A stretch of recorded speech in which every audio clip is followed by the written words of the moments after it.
Yo, yo, yo, what is up, YouTube? It is Scott Kazan, the Balloon Man. And I've been off for 30 days, but I'm back with a very important tutorial. If you want to be a good twister, you better learn how to make this design consistently and make it clean. Too many twisters are sloppy, and you really gotta step up your precision and your angles and all that good stuff, okay? I'm trying to help you guys. This is important. There's nothing more important than being a consistent twister. So you really gotta make sure that you practice a lot and be honest with yourself. We're gonna get right into the balloon. You're gonna do a bare nose with a 260 scrap or a 5-inch round. And when you do the bare nose for the Mickey / Minnie, you're going to need a big nose. I think it's important. So what I just did there was I literally grabbed the knot with my other hand. I actually pushed the knot deeper into the balloon to make a bigger nose. And the reason why I did that is because, look, that's ugly. See what I mean? It's stuff like that, that little space, that bugs me. I mean, listen, if you're at a gig where there's 50 kids, who cares? Make the balloon as fast as you can. Doesn't matter. But if you want to do a pre-made centerpiece, if you want to impress, if you really want to show off your balloon talent, your skills, you got to be consistent. It's really, I can't stress that enough. So you're also going to need a big pinch twist, and you got to make sure that pinch twist is secure and tight, because if it's not and it breaks, it's going to be a problem, believe me. So from there, you're going to need to make 2 very small loops. Try to make the loops small, not big. Very small loops. And then you're going to introduce the black 260. The black 260 has to be very low inflation. Do not overinflate it. If you do, you're going to come across a lot of problems if you start to realize that you're running out of balloon and it's just getting a little tight, and stuff like that. It can really mess with you. You're going to be breaking balloons at gigs, and we don't want that. We want to avoid that as much as we can.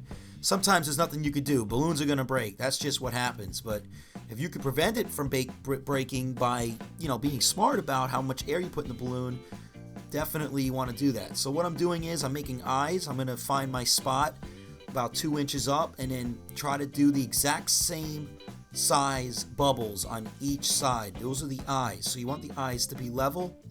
You want them to be even. The left eye or the right eye can be a little bigger. It's never going to be perfect. It's really hard to get both bubbles to be perfect. But again, consistency. You want to make sure that it's relatively even. So now what we're doing is we're making the ears, and you're going to find your spot. You're going to wedge it right in between the cheek and the eyes. And then you're going to go up. Once you find your spot, which is right over the head, is when you're going to make a pinch twist and a loop. The thing is about the pinch twist and the loop is that if you make the loop too big and the pinch twist too small, there's going to be a big, huge gap in between. You're going to be able to see through Mickey's ear. We don't want that. The other side of the coin is that if you make the loop too small and the pinch twist too big, and you're trying to push the pinch twist right in between, it's going to be really difficult, and you might break the balloon doing so. So these are all things you want to remember. And then you're going to go to the other side, and you want to pre-twist it. You want to find your spot, then twist it. This way it stays consistent. And then you're going to do the same thing for the other side of the ear. And then for the other side of his face, you're going to try to make the left balloon the same amount of air and size as the right balloon to the best of your ability. If this is going too fast for you, just watch the video again. I really am not going fast. I'm going really, really slow. So you're just going to have to keep watching it until you learn it. And what's really cool about this is, look, you can tighten the ears. You twist the ears, and it actually tightens the gap in between the head and the eyes. It makes it so you can not see behind the balloon as much as you could before.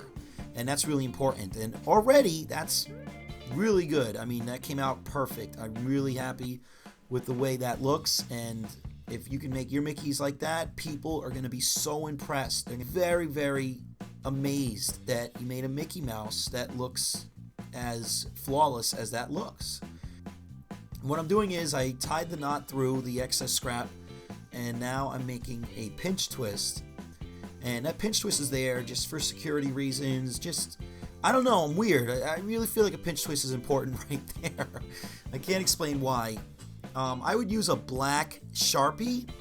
I don't have a black Sharpie, so I was forced to use a blue Sharpie. But hey, it's a balloon. You can do what you want. So we're just drawing the eyes in. And right here is a 321, or it could be a 350 with a puff of air. This is a great touch. And all you got to do is tie it in just like that. And that puff of air makes the perfect little smile. And it really gives it that extra something special. And the 321 would be a lot easier. It would take a lot less time than to use a 350, because then you got to break it on each end and it can be really tough. Now you're going to make a bow, and at first I decided that I was going to push the whole balloon through, and then I realized, wait, that's not a good idea, because I already tightened the ears, so there's not a lot of room in between. So you break it off. Now you have that piece. Now you can run it through. It'll be a lot easier.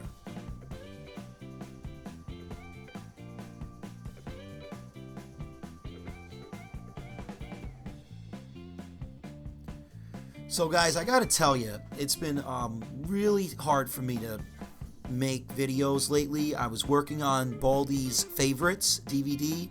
I highly recommend it, and the reason why I highly recommend it is for one reason only, and that it's a great DVD. It really is. There's a lot of great designs, and there's also a lot of line work designs, and there's also some really fancy designs. So with that being said, there's the bow. And what I love to do is use a white paint pen to make the polka dots for Minnie Mouse, because that's what Minnie Mouse has, is a polka dot bow. So as I'm doing that, I'm also doing eyelashes to make it look more like a girl. It's hard to get that right eye in there because I'm a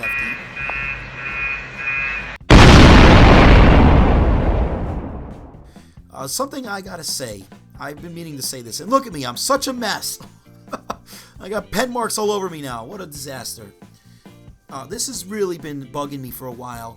There is by far an unbelievable amount of free videos on YouTube that pretty much anybody that was doing temp work or office work or former waiter or former whatever could instantly start watching YouTube videos and start learning how to twist balloons. People ask you, how'd you learn? You don't want to say, oh yeah, well I learned from YouTube. It's more important that you could say, I bought DVDs, I invested in learning, I went to balloon jams, I went to balloon conventions, and you don't want to just be like, oh yeah, I learned on YouTube. It makes it sound like you didn't even try, Really care about your balloon business. If you're really, serious about becoming a better twister, you learn a lot from buying a DVD, and the reason why is because you spent money on something to better yourself, and because of that, it's like a psychological thing that because you spent money on that DVD, you're gonna learn the balloons on that DVD so you can feel like you got your money's worth. If you're just learning stuff for free, yeah, I'm not telling you not to learn stuff for free, but at the same time, you're only gonna learn so much on YouTube videos. So guys, I'm sorry I didn't teach the rest of this design, but honestly, you should be able to just figure it out. I mean, you're watching me make it. You can just rewatch it. You can pause it. It's unbelievable how this generation of up-and-coming twisters don't even realize how lucky they are, because it was only 20 years ago that the only way you could learn how to make balloon animals was from a book or an old VHS tape.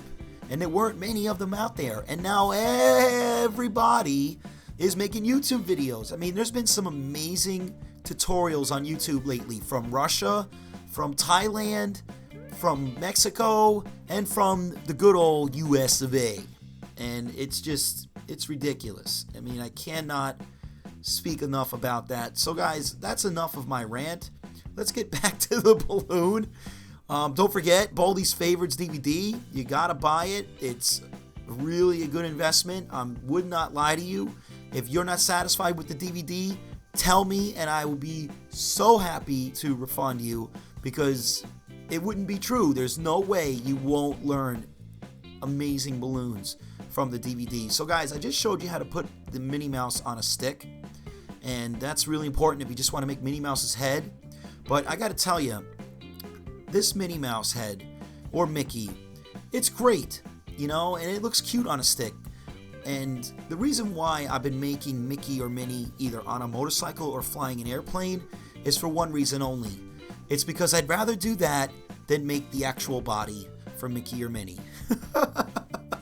Seriously though, I mean, if you gotta make Minnie, you gotta make her dress, you gotta make her skirt, you gotta make her gloves, you gotta make her shoes. And it takes a long time to do.